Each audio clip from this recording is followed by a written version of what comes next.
بسم اللہ الرحمن الرحیم۔ آپ سب لوگوں کے آنے کا بہت شکریہ۔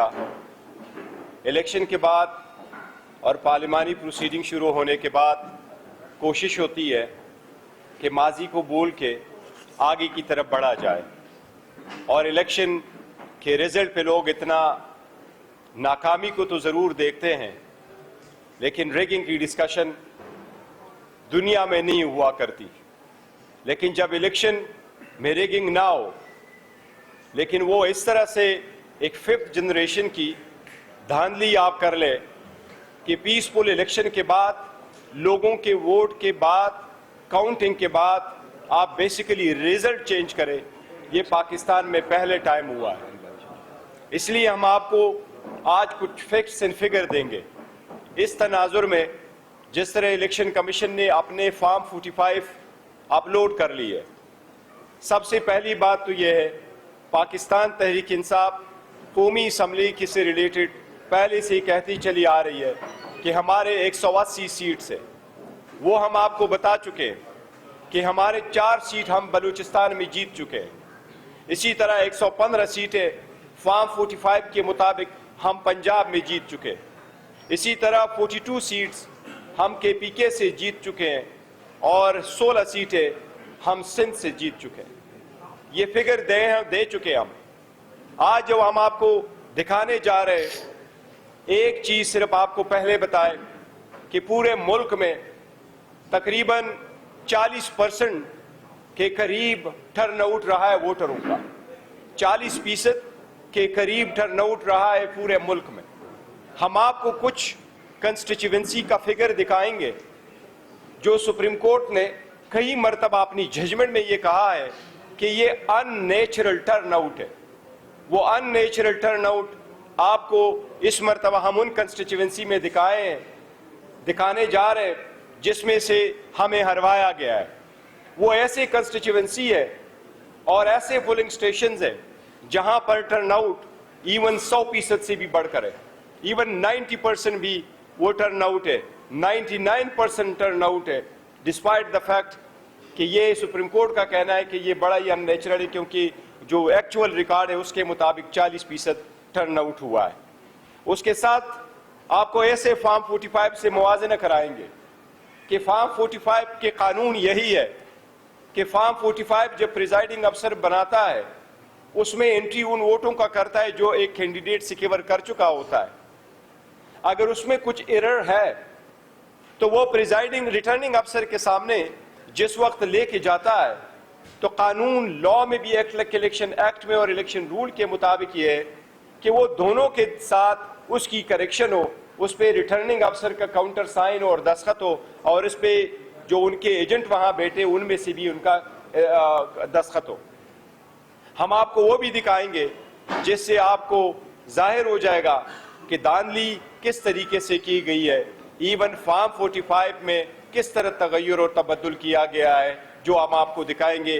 اس کا زیادہ ٹائم میں دوں گا، تیمور جگڑا صاحب آپ کو اوورآل دیں گے، اور سلمان اکرم راجہ صاحب آپ کو اسپیسیفکلی نیشنل اسمبلی کے مطابق آپ کو وہ فیکٹس اینڈ فگر دیں گے۔ اگر پہلے تیمور جگڑا صاحب کر لیں تو اس کے بعد۔ بسم اللہ الرحمن الرحیم۔ میں آپ کو جلدی سے کچھ ثبوت کے تھرو جو ہے وہ لے جاتا ہوں جو پروجیکٹر پہ آئے گا۔ ایک میں چیئرمین صاحب کی بات سے تھوڑا سا اختلاف کرتا ہوں۔ انہوں نے کہا 5th جنریشن، مجھے تو یہ 1st جنریشن لگ رہا ہے کہ بیسکلی کاغذ پہ جو نمبر ذہن میں آئے ہیں وہ لکھیں۔ تو یہ تو بڑا پرانا نسخہ ہے، ہمارے خیال میں تو یہ 75 سال پہلے ختم ہو گیا تھا، لیکن دوبارہ ہم 75 سال ریورس میں چلے گئے۔ دیکھیں، یہ پہلے تو ہم نے بہت پہلے یہ کلیم کیا تھا کہ ہم ایک ایک سیٹ کو دیکھ رہے ہیں، اور یہ 45 ایسی سیٹیں جہاں پہ ہم نے سارا کام کیا ہوا ہے، جہاں پہ 90% سے زیادہ فارم 45 تھے۔ جو اگر کوئی شک تھا نا، کل جب الیکشن کمیشن آف پاکستان نے سارے فارمز 45 یا ایٹ لیسٹ بہت سے حلقوں کے اپلوڈ کر دیے، پھر پینک میں کچھ حلقوں کے واپس ڈیلیٹ کیے، بعض کے رکھے، انہوں نے بہت کچھ جو ہے وہ بالکل صاف واضح کر دیا۔ اگر آگے جائیں، یہ سلمان راجہ صاحب کی میرے خیال میں سیٹ، یہ یاسمین راشد ورسز نواز شریف صاحب کی سیٹ ہے۔ نواز شریف صاحب کے 378 ووٹ آپ دیکھ سکتے ہیں، 1 لگا دیا، 1378 بن۔ مجھے نہیں پتا کہ 3 ٹائم پرائم منسٹر کو کیوں اتنی ہیلپ چاہیے، اور یہ یاد رکھیں یہ بار بار ایک ایک پولنگ سٹیشن پہ ہو. سلمان راجہ صاحب آپ کو بتائیں گے. ایک ایگزامپل سلمان راجہ صاحب کی سیٹ کی, اگر آپ اگلے اس پہ جائیں, یہ بڑی فیمس کل ٹویٹر پہ بات چلی تھی.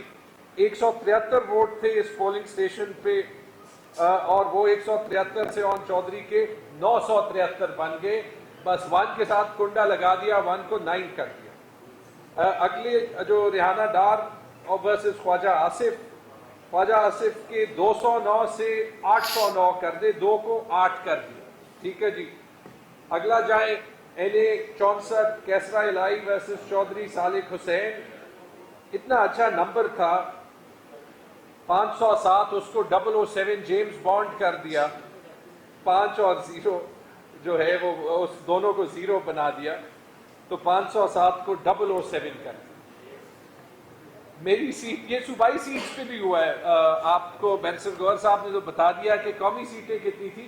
میرے خیال میں پنجاب میں ہم نے 100 سیٹیں آئیڈینٹیفائی کی ہیں, اور کے پی میں تو ہم 115 میں 110 سیٹیں جیت جاتے اگر صرف کاؤنٹنگ ہو جاتی.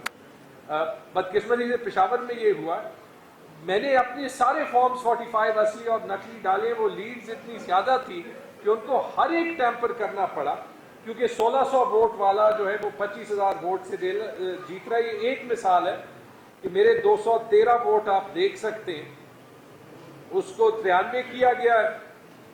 اور جو ایکچول اور جو جلال خان جو PMLN کے جن کو ٹوٹل 1600 ووٹ پورے سیٹ پہ ملے تھے, ان کے 2 ووٹس کو 122 کیا گیا. اب دیکھیں مجھے حیرت ہو رہی ہے کہ کس ٹائپ کے لوگ اسمبلی میں جا رہے ہیں. کراچی جاتے ہیں 238 پہ, حلیم شیخ صاحب کی 450 ووٹ کو 50 کیا گیا ہے, اور ان کے اپوننٹ کے 9 ووٹ کو 409 کیا گیا, 4 لگا. NA 151 پہ جائیں, یہ ساری سیٹس پہ ہم کلیمز پہلے کر چکے ہیں, اور یہ ثبوت کل الیکشن کمیشن نے خود ڈالا. اگر اس کے بعد بھی وہ خود ہی انکوائری اپنے ROs پہ یا DROs پہ نہ شروع کریں, تو مجھے حیرت ہے کہ کون کون ملوث ہے.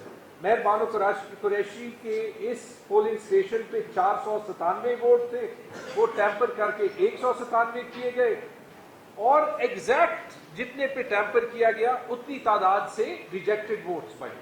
یعنی کہ ریجیکٹڈ ووٹ جو 27 تھے اصلی فارم 45 میں, وہ 327 ہوئے. اور یعنی کہ اس اسٹیشن پہ جتنے بھی اضافی ریجیکٹڈ ووٹ ہیں وہ صرف مہر بانو قریشی یعنی PTI کے سیٹ سے گئے. اب جاتے جائیں, یہ NA 232 کی ایگزامپل ہے, اس کو چھوڑ دیں. آگے چلے جائیں, بلوچستان کی ایگزامپل نہیں چیک کی. یہ سالار خان کاکڑ ورسز حاجی جمیل شاہ کاکڑ, اور جمال شاہ کاکڑ کو میجکلی 537 ووٹ مل گئے, جبکہ پورے پولنگ سٹیشن پہ کاسٹ ہی 465 ووٹ ہوئے. تو وہ اتنی جلدی میں ان کو کرنا پڑا, کیونکہ جب 5 بجے کے بعد پورے پاکستان میں PTI کا ووٹ بینک ظاہر ہونے لگا, تو ہر جگہ سکرینز آف ہو گئی, دروازے بند ہو گئے, اور جن ROs میں ایمان نہیں تھا انہوں نے ایسے کام کیے کہ باقی پاکستان کی تاریخ میں نہیں ہوا. آگے بھی جا سکتے ہیں, میں آپ کو صرف اس کی, یہ آپ آگے جاتے جائیں پلیز, کیونکہ ایگزامپلز بہت ہیں, اور میں صرف آپ کو بتاتا ہوں کہ اس کا کیومولیٹو ایفیکٹ کیسے ہوتا ہے. آپ آگے جائیں گے, ایک پشاور کی سلائیڈز ہیں, 1-2 میں آپ کو دکھاتا ہوں. نیکسٹ سلائیڈ, یہ ابھی دیکھ لیں. یہ آپ ٹیمپرنگ بھی دیکھ سکتے ہیں کہ کیسے ہوئی. نیچے جو ہے وہ صاف فارم 45 ہے جو ہمارے پاس ہے, اوپر جو ہے وہ آپ کو نظر آ رہی ہے کہ لائنیں مٹی ہوئی ہیں, پیچھے ٹپیکس استعمال کیا ہوا ہے. اب میرے جیسے 184 ووٹ تھے, ماشاءاللہ جلال خان کے 0 تھے, وہ میرے 184 میں اتنی جنراسٹی کے 102 ووٹ اس کو دے دیے. یا آپ اگلا دیکھ لیں, اس پہ آپ بتا بھی نہیں سکیں گے کہ ایکچولی لکھا کیا ہے فارم 45 میں. اچھا, غلطی سے انہوں نے میرے فارم 45 ایک بار 19 فروری کو اپلوڈ کر دیے تھے, میں نے اس وقت ڈاؤن لوڈ کیے. پشاور میں 9 حلقوں پہ یہ دھاندلی ہوئی ہے. اب ڈر کے مارے باقی 8 حلقوں کے فارم 45 وہ نہیں اپلوڈ کر سکتے, کیونکہ ہر جگہ یہ شرم ہو رہا ہو. تو یہ آپ یہ اگلے اس پہ بھی دیکھ سکتے ہیں. میں ذرا جلدی کر رہا ہوں تاکہ سلمان صاحب بھی بول لیں. Next next next next next یہ ہر اسٹیشن میں یہ حال ہے. میں ٹویٹر پہ ڈال بھی رہا ہوں نیکسٹ نیکسٹ نیکسٹ نیکسٹ اور اسی یہ کام کر کے 9 سیٹوں پہ 2 نسخے میں نے دیکھے. ایک پہ جو آرو ذرا عقل مند تھا تو اس نے تقسیم کیا, جیسے میرے 300 ووٹ تھے اور اس نے 200 کسی اور کو دینے ہیں تو 100 میرے چھوڑے ہیں, 200 دوسری جگہ تھے. بہت سی سیٹوں پہ ایسے کیا ہے کہ بس وہ آرو تو جو ہے وہ یہاں ایفرٹ نہیں کر سکتا تھا. تو جیسے نواز شریف صاحب کی سیٹ پہ ہوا ہے کہ 138 کو 1138 بنا دیا, اور اس میں مسئلہ یہ ہوا ہے کہ ٹرن آؤٹس کا فرق ہوا ہے. اب یہ میں آپ کو پشاور کا بتا دوں and then over to Salman Sahab. NA28 set ہے جس پہ نور عالم صاحب جیتے. نور عالم صاحب فیمس پرسنالٹی ہے, 38,000 ووٹ انہوں نے لیے تھے, اس کے ساتھ 1 لگا کے 1,38,000. میں نے سنا کہ وہ خود بھی ناراض ہے کہ ذرا کم مارجن سے جتوا دیتے تو کورٹ میں کیس جیتنا آسان ہو جاتا. اب آپ نیچے دونوں صوبائی حلقوں پہ دیکھیں ٹرن آؤٹ 37 اور 39% ہے. یہ ہو ہی نہیں سکتا, یہ فزیکل امپاسبلٹی ہے. یہی چیز آپ دیکھ لیں NA 29 پشاور میں, NA پہ 39% ہے, صوبائی حلقوں پہ 62 اور 64%. یہاں پہ ہوا ایکچولی یہ کہ وہ آروس کا خیال تھا کہ یہ PK 74 اور 75 نور عالم کے نیچے تھے, تو یہاں پہ انہوں نے ٹرن آؤٹ بڑھایا, لیکن یہ حلقے اس کے نیچے نہیں تھے, تو یہ تینوں حلقوں کو مسئلہ پڑ گیا. اور ایسے بھی ہیں جیسے ہمارے ایک صوبائی اسمبلی کے اسپیکر ہیں کرامت صاحب, وہ NA اور پروونشل اسمبلی دونوں پہ کھڑے تھے.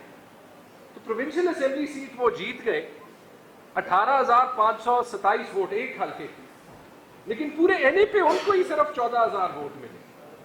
یعنی جس نے کرامت صاحب کو 18,000 ووٹ ایک حلقے پہ دیے, انہوں نے NA پہ ان کو ووٹ ہی نہیں دیا. تو اس طرح کی عجیب چیزیں کبھی ہوئی نہیں ہیں, اور اس اسکیل پہ تو بالکل نہیں. تھینک یو جی. Over to Salman Sahab. جی شکریہ. دیکھیے میں آپ کو مثال کے طور پہ جو میرا حلقہ تھا لاہور کا NA 128 وہ دکھاؤں گا, اس سے آپ کو بالکل بات واضح ہو جائے گی کہ کیا گیا ہے. اگر ورک صاحب آپ کو چلا دیں جو میں نے آپ کو بھیجی تھی سلائیڈز, اس پہ اگر آ جائیں. جی دیکھیے کچھ تو ہم نے یہ رکھ دیے جو کل انہوں نے فارم 45 اپلوڈ کیے ہیں الیکشن کمیشن نے. ان فارمز 45 کو ہم ان کا موازنہ کر رہے ہیں ان فارمز 45 سے جو ہمارے پاس تھے اور جو ہم نے خود الیکشن کمیشن میں 12 فروری کو جمع کرا دیے. یعنی کہ 443 پولنگ اسٹیشن ہے, ان کا ریکارڈ اتنی تفصیل سے کوئی شخص 2 دنوں میں بنا کر فائل نہیں کر سکتا. جو ہمیں ملے فارم اپنے پولنگ ایجنٹ سے وہی ہم نے ہو بہو جمع کرا دیے الیکشن کمیشن میں. اور الیکشن کمیشن کو ہم نے کہا کہ اب آپ منگوائیے اپنے ریٹرننگ افسر صاحب سے وہ فارم 45 جس کی بنیاد پہ انہوں نے نتیجہ مرتب کیا ہے. وہ تو نہیں منگوائے الیکشن کمیشن نے, لیکن بہرحال کل ان کو اپلوڈ کیا. جب ان کو اپلوڈ کیا تو جو صورت سامنے آئی وہ میں آپ کے سامنے رکھنا چاہ رہا تھا. سلائڈ چلی نہیں چلی. یہ صرف مثال کے طور پہ 3-4 اگر ہم فارم 45 دیکھیں تو اس سے بات واضح ہو جاتی ہے کہ انہوں نے کیا فارمولا استعمال کیا. اور یہ تو فرسٹ جنریشن بھی نہیں, یہ تو بالکل ہی بچگانہ قسم کی حرکت کی انہوں نے کہ جہاں 1 ہے اس کو 7 بنا دیا یا اس کو 9 بنا دیا. اور اس کا نتیجہ یہ ہوا, جب یہ آئیں گے تو آپ دیکھ لیں گے کہ ہم نے فارم 48 بھی جو الیکشن کمیشن نے کل شائع کیا اپنی ویب سائٹ پہ, فارم 48 یہ ہوتے ہیں ہر پولنگ اسٹیشن کا جو نتیجہ ہے وہ اس کے اندر لکھا ہوا ہوتا ہے, ہر پولنگ اسٹیشن کا. اوور آل رزلٹ تو فارم 49 میں ہوتے ہیں, لیکن 48 میں ہر پولنگ اسٹیشن کا آتے ہیں. جب آپ پولنگ اسٹیشن کے حساب سے چلتے ہیں تو آپ یہ دیکھیں گے کہ ہر وہ پولنگ اسٹیشن جس پہ انہوں نے میرے مد مقابل کو دوسرے شخص کو جتوایا ہے وہاں پہ ٹرن آؤٹ 80-85% ہو گیا ہے, کیونکہ انہوں نے یہی کیا نا, جہاں 173 تھا اس کو 973 کر دیا. جب 800 ووٹ اس پولنگ اسٹیشن میں صرف ایک قلم کی جنبش سے ڈالے تو ٹرن آؤٹ جو تھا اس پولنگ اسٹیشن کا اگر حقیقتاً وہ 36% تھا یا 40% تھا تو ایک دم چھلانگ مار کے وہ 86% ہو گیا. یہ آپ کو نظر آئے گا. مثال کے طور پہ آپ اگر دیکھیں اس میں ہم چلے جائیں پولنگ اسٹیشن نمبر 5 پہ. اب پولنگ اسٹیشن نمبر 5 پہ اگر آپ بائیں ہاتھ سے آگے چلیں, بالکل اس کو ادھر لے جائیں اور پیچھے لے کے جائیں گے. یہ یہاں پولنگ اسٹیشن نمبر 5 اور پیچھے لے جائیے, آپ لیفٹ پہ جائیں. آپ اس سائڈ پہ جائیں. ایک منٹ, یہ آپ کچھ اور کر رہی ہے, چلے اس کو چھوڑ دیجیے, یہ کوئی اور چیز ہے وہ نہیں ہے. لیکن پولنگ اسٹیشن نمبر 5 جو ہے مثال کے طور پہ آپ کے سامنے ہے, اس کا جو حقیقتاً ٹرن آؤٹ ہے ہمارے پاس ان فارم 45 میں جو ہم نے فائل کیے الیکشن کمیشن میں وہ تھا 38%. اس میں میرے ووٹ تھے 357, دوسرے شخص کے ووٹ تھے 123. جو کل انہوں نے شائع کیا فارم 45 اس پولنگ اسٹیشن کا, اس میں میرے ووٹ تو وہی رہے 357, کوئی فرق نہیں ہے ان میں, یعنی کہ جو میں نے فارم فائل کیا تھا وہ درست تھا, میرے ووٹ درست تھے, لیکن جو دوسرے شخص کے ووٹ ہیں 123 کی بجائے وہ 723 ہو گئے. ایک کے اوپر ایک لگا دیا انہوں نے 7 کا ایک جو ٹھنڈرا, اور اس کی وجہ سے جو ٹرن آؤٹ تھا وہ 38% سے بڑھ کر 86% ہو گیا. اچھا, اسی عمارت میں, یہ ایک اسکول کے اندر ایک پولنگ اسٹیشن ہے, آپ کے علم میں ہوگا کہ ایک ہی عمارت میں کئی دفعہ 3-4 پولنگ اسٹیشن ہوتی ہیں, ایک فلور پہ, دوسرا اس کے ساتھ. اسی عمارت میں جو پولنگ اسٹیشن ہے, اس پولنگ اسٹیشن کا ٹرن آؤٹ 86% ہو گیا. اس عمارت میں باقی پولنگ اسٹیشن جو ہیں ان کا ٹرن آؤٹ وہی 40%, 38% رہا. تو کوئی اس کی منطق نہیں آتی سمجھ کہ ایک ہی علاقے میں ایک ہی پولنگ اسٹیشن جو ایک بلڈنگ میں ہے, اس بلڈنگ کے اندر 2-3 پولنگ اسٹیشنز کے ریزلٹس جو ہیں ان میں اتنا فرق ہو کہ کہاں 38% اور کہاں 86%. اور نظر یہی آ رہا ہے کہ جب آپ نے 1 کو 7 کیا, 600 ووٹ بڑھائے, تو ٹرن آؤٹ جو تھا 38% سے وہ 86% ہو گیا. اب یہ جو فارم 48 ہے جو ہم نے یہاں لگایا ہے, یہ ویب سائٹ پہ موجود ہے الیکشن کمیشن کی. میں چاہوں گا آپ سب اس کو ڈاؤن لوڈ کر کے اس کو پڑھیں, دیکھیں, تو بالکل بات واضح ہو جاتی ہے کہ کتنے بونڈے طریقے سے رگنگ کی گئی ہے. رگنگ صرف یہ ہوئی کہ جہاں 44 تھا اس کو 444 کر دیا, جہاں 88 تھا اس کو 688 کر دیا. یہ polling station after polling station after polling station آپ کو یہ نظر آئے گا, اور اس کا نتیجہ یہ ہو رہا ہے کہ ایک پولنگ اسٹیشن پہ جہاں رزلٹ درست رکھا گیا وہاں ٹرن آؤٹ 40% ہے, جہاں رزلٹ کو خراب کیا گیا, ٹیمپر کیا گیا, وہاں ٹرن آؤٹ جو ہے وہ 80-86% ہو گیا. تو یہ بڑی آسان سادہ بات ہے, یہ کسی کو بھی میں سمجھتا ہوں سمجھنے میں مشکل پیش نہیں آنی چاہیے. اور جو کل رزلٹ شائع کیا ہے الیکشن کمیشن نے, یہ میں سمجھتا ہوں پاکستان کی تاریخ کا ایک بہت ہی اہم لمحہ ہے. پہلی بار ہم پورے وثوق سے, پوری قوم جو ہے وہ دھاندلی کو اپنی آنکھوں سے دیکھ سکتی ہے. اب جو بھی ہوگا ٹرائیبیونل ہم جائیں گے, وہاں پہ 2 ٹرائیبیونل پورے پنجاب کے لیے بنائے ہیں, جہاں 300 صوبائی نشستیں ہیں, 140 قومی اسمبلی کی نشستیں ہیں. تو ظاہر ہے کہ 2 جج صاحبان جو ہیں وہ 20 سال ان مقدمات کا فیصلہ نہیں کر سکیں گے. ہماری استدعا ہوگی, ہم ڈیمانڈ کریں گے کہ نمبر آف الیکشن ٹرائیبیونلز میں اضافہ کیا جائے ہر جگہ, اور خاص طور سے پنجاب جو کہ ایک بہت ہی بڑا صوبہ ہے. لیکن اس کے ساتھ ساتھ ہم چاہیں گے کہ عوام خود اپنی آنکھوں سے دیکھے کہ ان کے مینڈیٹ کے ساتھ, ان کے ووٹ کے ساتھ 8 اور 9 فروری کی رات کیا ہوا.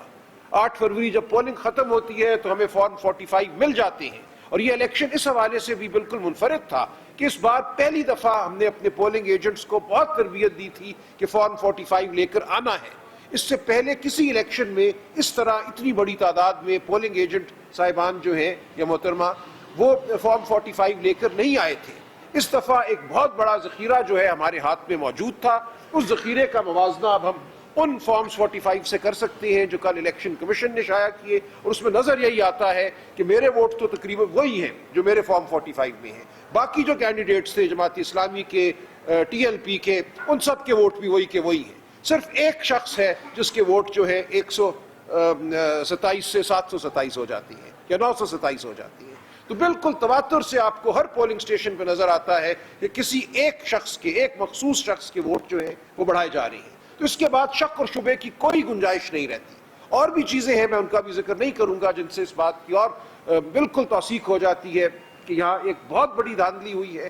یہاں پہ ایک بڑے منظم طریقے سے RO کی سطح پہ جب یہ فارم 45 بنائے گئے جن کو کل شائع کیا گیا, وہاں الیکشن پر ایک حملہ کیا گیا ہے, پاکستان کی عوام کے مینڈیٹ پر حملہ کیا گیا ہے. آئندہ اگر جمہوریت نے اس ملک میں قائم رہنا ہے تو اس حملے کو ہم نے پسپا کرنا ہے. ہم نے بتانا ہے قوم کو, اور ہم نے بتانا ہے ہر ادارے کو کس طرح یہ ملک نہیں چل سکتا. اس طرح یہ ملک جو ہے اس میں اقتدار کی جو ٹرانسفر ہے ویسے نہیں ہوگی کہ آپ RO صاحبان کے ذریعے کوئی رزلٹ مرتب کرائیں اور کہ فلاں جیت گیا اور فلاں ہار گیا. یہ اب آئندہ نہیں ہوگا, ہم اس کو نہیں ہونے دیں گے. اسی لیے ہم آپ کے سامنے حاضر ہوئے ہیں. اس کے لیے ہم ہر طرح کی جد و جہد کریں گے, قانونی جد و جہد کریں گے, پارلیمان میں جد و جہد کریں گے, اور عوام میں جا کر جد و جہد کریں گے. بہت شکریہ. کوئی کوشچن؟ جی سوال. بہت شکریہ جی ناصر بٹ سر. جو ہم پاکستان میں سمجھتے ہیں کہ CSS جس کیا وہ بلیک ROs جو ہیں وہ سب CSP ہیں, ان کی جانب سے اس طرح کی بلنڈر سامنے آنا کہ چیف الیکشن کمیشنر نے ظاہر آپ کو دیکھے ہوں گے, اس طرح کے